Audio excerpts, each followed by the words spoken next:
Jody Santa Maria, kinuhang ambasador ng Fur Babies.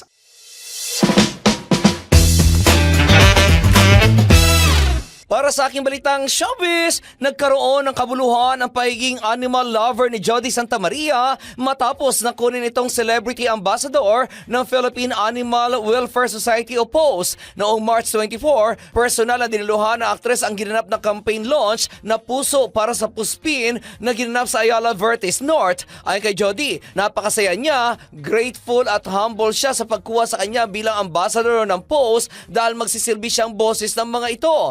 Nakakatuwa lamang umano ang naturang campaign dahil sa mahabang panahon ay pusakal ang tawag sa mga pusa. Kailangan din umano ng mga puspin o pusang Pinoy ng love and care mula sa mga tao kaya't napapanahon ang naturang advocacy ng POS para sa mga puspin. Nagsimula umano ang lahat noong mag-reach out siya sa POS at nagtanong kung paano siya makakatulong sa mga na-rescue na fur babies. Personal din umano siya nagpunta sa opisina ng POS kung saan na-meet niya ang mga tao sa likod ng nasabing asosasyon.